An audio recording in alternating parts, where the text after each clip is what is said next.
Good to see you. This is some exciting work that's going on.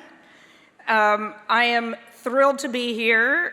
It feels like I'm coming back home, although it's quite modernized since I left the chamber in 2010 when this was the Hall of Flags, and we had flags hanging, and it had a little bit of a medieval feel to it.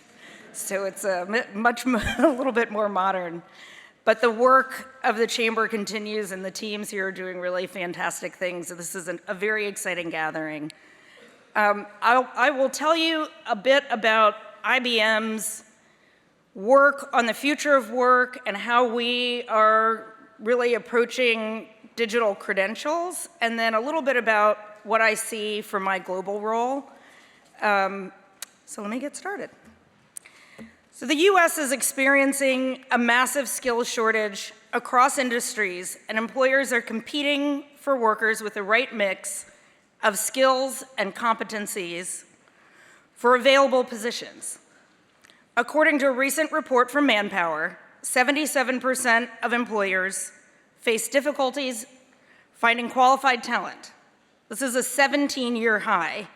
And at the same time, enrollment in traditional higher education is declining. These are things that you all know, right? This is part of why we're all here. We're trying to solve this. Employers estimate that 44% of worker skills will be disrupted or changed in the next 5 years. And according to the World Economic Forum's job report, there will be churn of around 23% of jobs. In light of the need to expand and diversify the technology talent pipeline, IBM has taken a company-wide skills-first approach. And we do this in 4 pillars across the company. In corporate social responsibility, where I sit, we offer free skilling and digital credentials through Skills Build as one of the avenues to meet our commitment to skill 30 million people by 2030 globally. In human resources, we have apprenticeship programs, internships, tech re-entry programs, and more, where people can earn and learn during employment at IBM.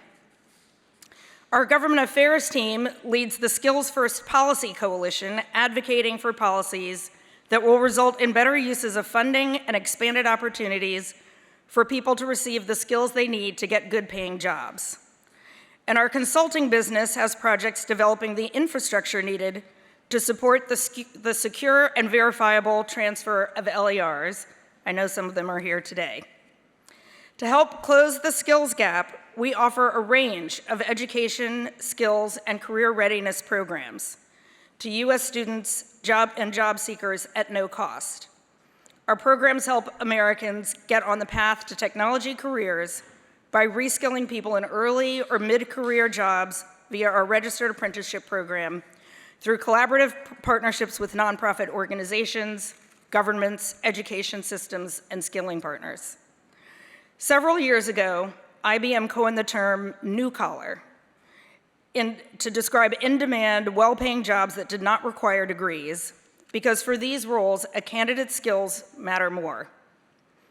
Further, a focus on these jobs creates opportunities for new sources of talent with diverse backgrounds and skill sets previously excluded by the lack of a college degree.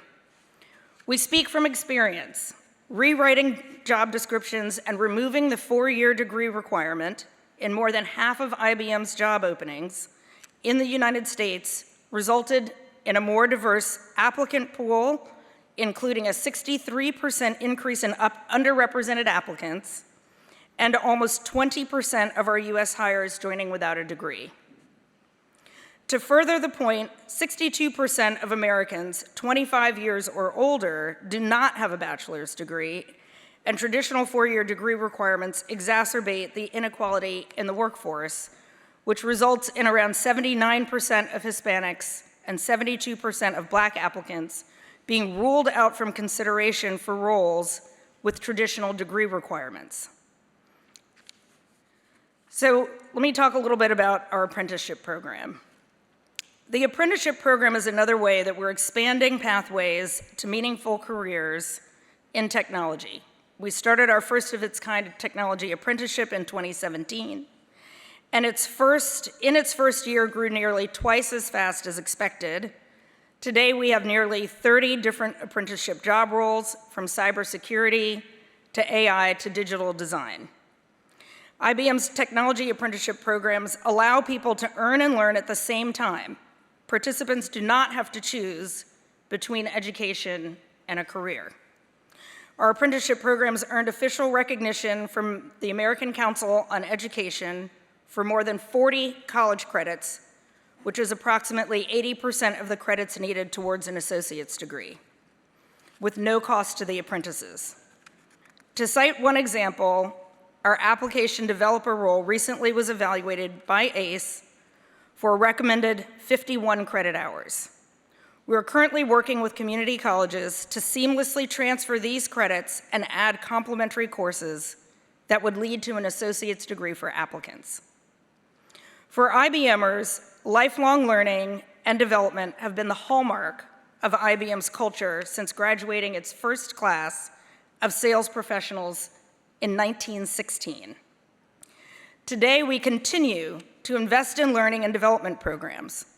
Our employees are expected to complete a minimum of 40 hours of professional development annually to continuously build their skills and remain competitive in today's marketplace. Our employees exceed that mark. In 2022, IBMers completed an average of 88 hours, or 22 million learning hours collectively. And as a result, 9 out of 10 IBMers now have the skills of the future, compared to 3 out of 10 when we started the initiative 5 years ago. Credentials, including digital badges, provide a measure of learning progress and skills acquisition that are a vital part of IBM's robust education and professional development strategy. These credentials provide employees a portable means of carrying their learning achievements along on their career journeys. We have a robust badging program at IBM that spans several teams. As I mentioned, CSR offers badges along with free skilling through Skills Build. HR leads talent development and badging for IBMers. HR leads talent development, consulting leads badging and certifications for clients, and our ecosystem team leads training, badging, and certification for developers, partners, and resellers. IBM's badging program launched featuring credentials to grow the most in-demand skills in the market: AI, cloud, security, the IBM hit list. It's grown from its initial offerings, focused on certifications and employee skill and career growth, and its current state with strong business partner programs, the Skills Build Network, and training offerings through Coursera, Interskill, and edX. We promote the value proposition of earning credentials to all IBMers, emphasizing that IBM digital badges provide validated proof of skill achievements on various levels, from knowledge to demonstrated skill through certifications. Employees can earn credentials in areas important to IBM's business strategy while also building their personal skill depth and careers along the way. The program runs on a decentralized model with a unified strategy, where each team is fully responsible for the badges that they issue, and the IBM Digital Credentials Program team ensures that all badges adhere to the program standards and maintain the value to the individual and to the business. So how do we use credentials badges at IBM? We engage in company-directed learning, business unit-directed learning, manager-directed learning, and self-directed learning. The IBM badges are used to create strategic skill development roadmaps that help IBMers reskill and upskill. So managers work with their teams, and almost every manager is intended to have a growth plan for the people on their team, and we do that through an individualized learning plan, most of which is tied to credentials along the way. We also have required every year our business conduct guidelines and other kinds of training. Some of that is aligned to badges and some of it isn't, but it is very much a part of our culture to do the learning, earn the credentials, and post them. Leaders and managers can use badges to signal to employees what skills are needed in order to drive business outcomes. Recruiters, resource and capacity, and talent professionals can identify talent with the right skills and/or certifications to be deployed internally at IBM on a project. So we have the ability to see which badges people have earned and then to select them to participate in activities or projects within the company. We also have used them for candidates for internal job roles and for movement around the company. Managers and coaches look to badges to help employees close skill gaps, build eminence, deepen skills, and increase employability inside and outside of IBM. Earners can showcase in what we call W3 People, which is we have like an IBM Facebook, through Your Learning, which is our learning platform, and then through other public platforms. Their validated skills through the IBM and non-IBM credentials attained. So they also can import any credentials they earn outside into the system we have. Looking at the data today, IBM has over 2,800 badge offerings issued and has issued nearly 6.5 million badges globally since its launch in 2017. 83% of employees earned at least one badge. We have a 91% claim rate and a net promoter score of 78. So what's been the business impact? On performance, on average, top performers at IBM earn 50% more badges and earn double the high stakes credentials than those who are off track. In engagement, IBMers with badges had higher engagement in the company on the engagement surveys than those without. And with attrition, employees with deep skill level badges are less likely to voluntarily leave. In sales, we see that technical sellers with certification badges are more likely to make their revenue targets than those without. So there is a strong base of evidence that shows this program is not only working for IBMers, it's working for the business. I've just told you a lot about what IBM does with badges and how our program is structured and the various ways that we use it, both as a company and how it's benefiting our IBMers.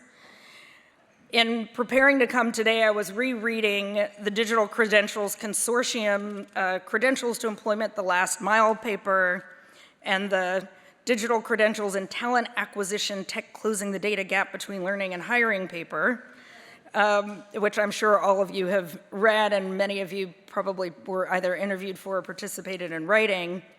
It's clear that the systems that we have are not what we need in order to get where we're all trying to go. So and the solutions that you're working on developing here, we hope will advance the field and get us closer. So I know there are lots of areas where, whether it is how we use AI better in learning, how we figure out the technical competencies and standards, the taxonomies, the infrastructure, how we bring university partners closer so that they start to talk about the way that courses are offered, whether they're degree or non-degree, in terms of skills. That's work that we're doing with partners we have where they've integrated IBM digital badges into their degree and non-degree programs. There's a lot that we can do. And certainly from an employer perspective, as a large employer with a big belief and putting a lot of effort and resources behind our internal badge system and the external global market that will help people get back to work, IBM wants to be an active participant and a partner. With AI accelerating everyone's conversations and the excitement about possibilities with HR and technology, our only caution is we need to make sure we're using it ethically and transparently and securely.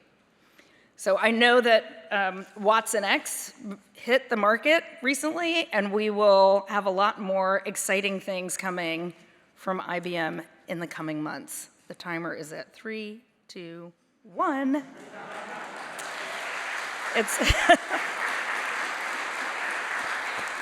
It's great to be here with you today. I'm sorry I can't stay. I have to be at NIH on another panel in Bethesda in about 30 minutes. But good luck. I know the technical presentations were yesterday. I've been working with Jason and the Chamber team, and we're extremely excited about the T3 network and everything that's happening here to advance the field. So thank you for everything you're doing.